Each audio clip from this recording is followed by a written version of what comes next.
I think from 20 to 24 was the era of Michael Saylor. He defined that epoch of Bitcoin with his big buys of Bitcoin.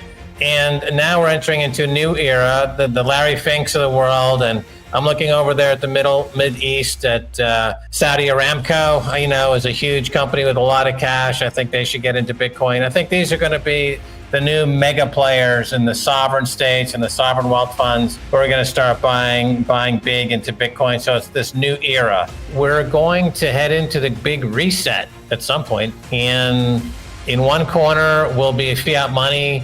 In another corner, which includes CBDC, central bank digital currency, that's another fiat money. Another corner will be gold.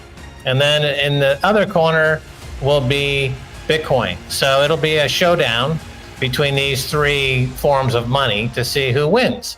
And I think the smart money is on Bitcoin. Certainly fiat money is going to lose. Hi there, once again, crypto fans. We have an exciting conversation ahead of us today as we present to you the perspectives of none other than Max Keiser, the Bitcoin maximalist. In this exclusive interview, Keiser offers a thorough update on the constantly changing Bitcoin environment, in addition to diving into the most recent happenings in the cryptocurrency sector. Get ready as Keiser reveals his viewpoint on the impending collapse of the fiat money system and predicts a massive change that will drastically alter our financial landscape by 2024. Keiser is not one to mince words, and he asserts that BlackRock, the financial giant, is poised to play a pivotal role in the crypto space this year, surpassing the influence of any other institutional investor. While maintaining an optimistic outlook on Bitcoin's price trajectory, he highlights how extraordinary the current circumstances are and stresses that we are living through a paradigm change that has never been seen before. Not only that, but Keiser also exposes a serious issue for which he thinks investors are unprepared, challenging the SEC's approval of the Spartan Bitcoin ETF. With Bitcoin currently trading at just over $41,500 after a remarkable 83% increase in the last 12 months, Keiser discusses the impending difficulties and possibilities facing cryptocurrency investors. Get ready to learn as Keiser talks about the global fiat money system collapsing, with special attention on the US dollar, which he believes will be the last to fall. Keiser contends that Bitcoin will become a legitimate kind of money in this developing story, unaffected by inflation or governmental actions. Without any more delay, let's get into Max Keiser's most recent interview, in which he clarifies his Bitcoin forecasts and explains why BlackRock's calculated actions could precipitate an unavoidable collapse. Prepare yourself for an insightful examination of the present situation of the cryptocurrency industry and its future prospects. This is a discussion that you should not miss. What's happening is, as you see with Wall Street now coming into Bitcoin with the spot ETFs, Larry Fink decided he wanted to have balls. And over there at Franklin Templeton, they look like they're going down the vagina route, right? Because they're going down the shitcoin route. They're talking about Web3. They've got their vagina out, which is not what we want. We want balls. We want testicles. We don't want vaginas in the Bitcoin space. We've got Kathy Woods. She's got balls, right? Which is interesting because she was born with a vagina, but she's got balls. With her ETF, ARC-B, she's Bitcoin centric. She understands the Bitcoin philosophy and ethics. So, I stand by my word, Scott. We broke that story, and it's become ever more important. And we should say thank you to Michael Saylor, because he did a fantastic job in taking Bitcoin.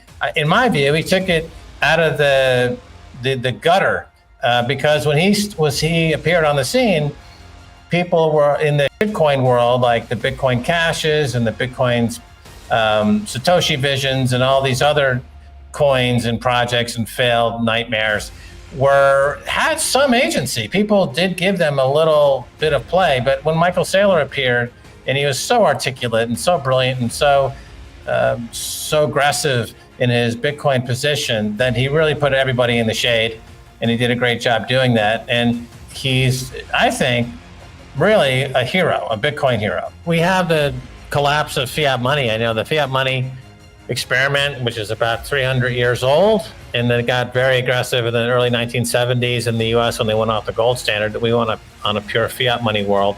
So the results of this are predictably catastrophic, right? The total debt for global debt is it's just skyrocketing to new highs. The U.S. debt keeps going up.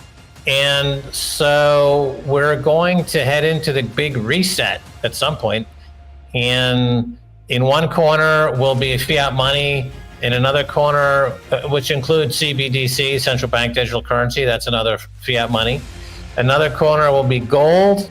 And then in the other corner will be Bitcoin. So it'll be a showdown between these three forms of money to see who wins. And I think the smart money is on Bitcoin. Certainly fiat money is going to lose. I think gold is also in the process of being demonetized by Bitcoin. Gold is very sluggish in its price action because of Bitcoin. It's being demonetized by Bitcoin the same way gold demonetized silver. Yep. Gold is being demonetized by Bitcoin. So it's never really going to catch up at this point. And it'll go to effectively to zero against Bitcoin. I mean, there'll still be a price for it, but it'll be effectively zero. Well, Bitcoin triggers public mental breakdowns, nervous breakdowns. Nassim Taleb had a very public nervous breakdown in the face of Bitcoin. Jamie Dimon is having a very public nervous breakdown. If I were the board of JP Morgan, I would be concerned because he seems to be mentally incapacitated and should not be on the board. He should not be running that company. And we see some other examples of executives who, look at the Jim Cramer. He's obviously been transformed from being just reliably unpredictable and inconsequential to being an outright publicly melting down clown by Bitcoin. Max Keiser is consistent in his prediction of enormous growth that is just around the corner and is full of excitement for the constantly changing Bitcoin space. Keiser expresses confidence that a much expected boom is about to materialize in a market where titans such as BlackRock and many other crypto heavyweights are known for their smart tactics. Keiser is more convinced as ever as the cryptocurrency community excitedly awaits the much anticipated Bitcoin halving event in 2024. He presents an engaging image of a digital frontier where disruptive forces are at work and predicts a wave that might fundamentally alter the Bitcoin industry. In the midst of this excitement, investors and enthusiasts are encouraged by Keiser's promises to get ready for the impending upswing, setting the stage for an exciting trip leading up to the historic Bitcoin halving in 2024. Keiser exhorts everyone to be ready for what may prove to be a turning point in the history of digital currency with his unshakable confidence. Let's go back to the interview to learn more about Max Keiser's insightful viewpoints. Your encouragement keeps us motivated to provide you with the most interesting and educational stuff. So let's continue this trip together by subscribing and like. Now let's return to Max Keiser and finish this insightful conversation as soon as possible. It's hard to be first, and I think we have seen that, right? Michael Saylor was first. And I think, well, also you have to remember that Elon Musk was also involved and put that on his balance sheet and still has it on I believe it's the Tesla balance sheet from that same period, right after Michael Saylor. So to be fair, he has stuck with his Bitcoin position, most of it, at least on Tesla's balance sheet. And so those two were first. Elon Musk doesn't talk about it as much. He rarely talks about Bitcoin these days. But El Salvador, for a nation state, I think it was, President Bukele is definitely also, like you said, Michael Saylor will go down in history as the best investor, but certainly President Bukele will go down in history as one of the greatest leaders ever in history. So I think you'll see that. And yes, when it's super, super safe and when pretty much the US gives the go ahead, then other countries will follow, because it is very difficult to stand up against the humiliation. Michael Saylor did, right? As you said, people were mocking him. Many people were mocking him as it kept on going down and down and down. The same thing happened with El Salvador. We were here. We've been working for President Bukele, and we know what it was like to withstand all of the, not only the media, international institutions who were expressed concern about El Salvador and things like that. So I think most people, that famous video of the leader goes out there and dances, and then it takes a while of being out there looking like a fool, and then the second one comes and dances with the first leader, and then a whole crowd comes. So I think there will be a second follower to El Salvador soon, I feel, in the next 18 months, because the bull market, this bull market usually drives that sort of adoption at the high level. So I think there's going to be another smaller country like El Salvador. El Salvador is almost like a city state, right? So it's 6.5 million people here. That's smaller than New York City.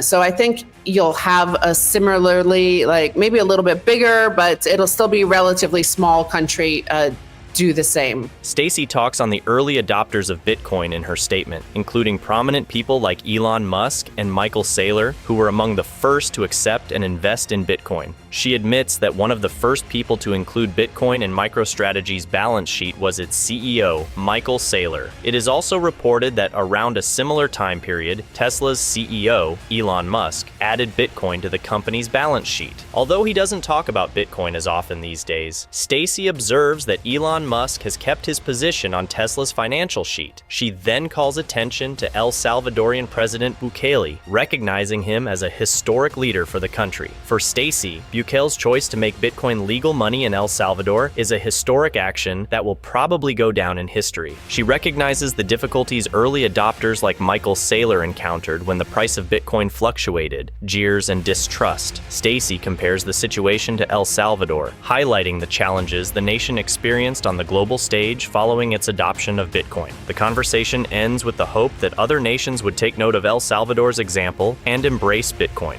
particularly in bull markets when there is heightened interest in and adoption of virtual currencies. Within the next 18 months, Stacy believes that a smaller nation, perhaps a little bigger than El Salvador, may be the first to incorporate Bitcoin into its monetary system. She likens this trend to a domino effect, in which early adopter success pushes others to do the same.